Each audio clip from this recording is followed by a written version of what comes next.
Hi, I'm Caits Meissner, and I am from Albany, New York, but I've lived in New York City for about almost 15 years. I think I'm still transforming my environment. I think that's kind of a daily practice, a weekly practice, a lifelong practice, truthfully. But I was lucky to grow up in a family that encouraged and supported me to be a creative person, to always be envisioning and creating. And something that I forgot recently, but was reminded of by Fabiana Rodriguez, who is a really amazing artist out of the Bay Area.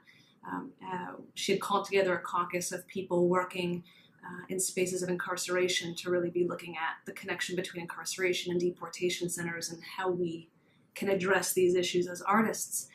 And she said, don't forget that while as artists we can react to what's happening and be kind of on the defense and ready to defend, or on the offense, ready to fight, that we also have the capacity to imagine and dream and build a future that others can't see.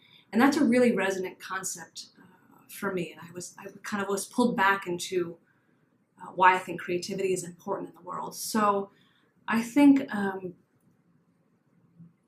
I was lucky to always have that thread in me and encouraged in me. And then I chose to be around other people that felt the same way. So really surrounding myself with community. I represent, I think, creativity, obviously. I think I represent a space of vulnerability and comfort and trust in facilitation I do. But really what I'm trying more to represent and what I'm putting forth in my work is a complication of what we name as good and bad in humanity. To really challenge us to see that these kind of polar opposites, bad and good, don't really exist, and how our experiences in life really shape our outcome, how we deal with trauma, how we interact with the world. And I think that that complication starts to open up other questions about how we begin to, I'm hesitant to use the word heal, but how we begin to deal with this thing of being human. I'm a bit of a fatalist in the sense that I can't imagine a world where humans can get it together. And sometimes that is a hard thing to admit. And why would I get out of bed if I think that way? I choose to stay in the present. And when I think about the world at large, obviously in my ideal kind of dream, I would love for there to be no war, and for hierarchy to stop existing, and for people to be able to eat no matter what they do or where they're from, and all kinds of roles in society could be valued. But I think in terms of what I see for the world, I try to stay in my immediate world. And because I teach in classrooms, I teach in public school, I teach in prison, and I teach on the college level, I think my vision for my world is really to start to see people have the tools and commitment and energy and support to change themselves, therefore change their lives. And also for our systems to be either reformed or completely eradicated and rebuilt. That I think is very difficult and will take a long time, but it may be possible. It really might be possible. So I think that's my vision for the world. What I do in the world, I have taken on the title of poet. I'm trying to be a poet. I think I'm being a poet. I'm a poet, but I also do a lot of other forms of art. I have a degree in graphic design, undergraduate degree. I do a lot of drawing again. Luckily, I've come back to this. I took some time away from it. And really, I'm a community worker. I'm trying to find the right word for that still. Educator, facilitator. I go into communities, or I don't go. I'm usually invited in because I don't go where I'm not invited. I'm invited into communities to facilitate creative processes. So that looks like, in public school, it might look like a pretty straightforward writing class, writing-based class, creative writing. In prison, it's definitely going to look more like socio-emotional development, or at a needle exchange, or somewhere where I can work with adults and we can start to not try to be writers through the writing process necessarily, but we can try to really change and support ourselves in our own paths, especially in difficult places. And at a college level, I teach basically how to go into community and co-create art, and how to do that with ethics and experiment with that, and what happens when people's stories enter our hands. So teaching and writing, writing and facilitating, making stuff with people.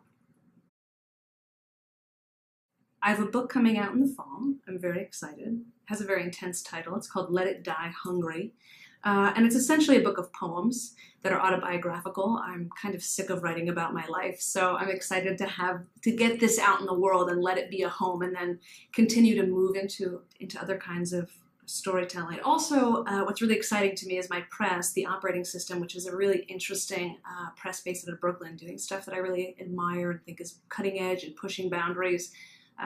Linda Silva Johnson, the editor, and publisher, said, you have to put your drawings in this book and some lesson plans as well. And I really resisted it. I was like, no, I just want to be a poet. I want a book of poems. And she really helped me see the value in bringing my full self to the table. And now I'm very glad for that. So it's going to be a book of mostly poems, and then sprinkled throughout will be illustrations, and also I think about 7 multi-step writing prompts that I originally used in a women's prison with great success, so that the reader can be really dipping into their own history and trajectory, and looking at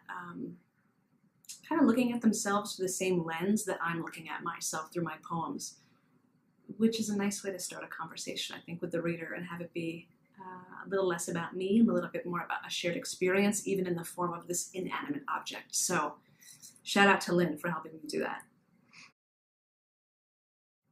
People can find out about me by Googling my name. My website is caitsmeissner.com. My Instagram is Caits Meissner. My Facebook is Caits Meissner. Those are the platforms I'm currently on, and I would love to see you there. I can't say that I have a definition for peace in a way that's really succinct and pat. I should develop one. But thinking about what I said earlier about kind of being a fatalist about the world, and really having a fear that we'll never reach a place of peace as a humanity, I think about peace as how to ground oneself in self individually, but also in partnership and in community, in a world that's very fractured and very broken and very traumatic. How do we create moments of pause, respite, moments where we invite people in to understand them and really know them? How do we create spaces that start to model a different way of living? And I see peace. I struggle with this because I don't necessarily believe in a world without conflict. I think conflict can be very growthful. But I think that maybe at the end of the day, peace is about how we learn to hold difference, hold space for difference, and how to communicate through conflict, how to find resolutions. It might look like restorative justice. It looks like really doing the work to build relationships that are really loving and fruitful. Oh, youth, I have a lot of words for you. And if you have Miss Caits as a teacher, you know I have lots of words for you. But I think the most important thing for young people to remember, or to keep in mind, or to seek out is love something. Love to do something. In our day and age, it's so easy to get on the internet and have Facebook be a hobby. Facebook is not a hobby. If you find your passion in something you love, whether it's art, sports, math, I don't know, whatever it is, food, cooking, eating, whatever your passion is, it's always going to be there for you at the end of the day. If you have a crappy day, if you have a difficult experience in the world, if you have a bad interaction with your parents, your friends, you can always return to the thing you love as a space for yourself to really feed yourself. Yeah, what would I do without my passions? I don't even know who I would be. So yeah, figure out what you love. And that might take some time, and that's okay. In the meantime, experiment with a lot of things. What I actually do is I teach adolescents and adults that are incarcerated, women and men. And I don't typically teach craft exactly. What I do is I teach, facilitate is probably a better word, a socio-emotional development process through creative writing. So it's really feelings oriented. How do we get our stories out on the page? How do we share our stories? How do we create a space in the room where there's trust, in an environment where trust is not something you even engage or think about engaging. That's a very powerful experience. So, I have really no investment in turning the world into artists. I think that artists choose to be artists, and that's wonderful.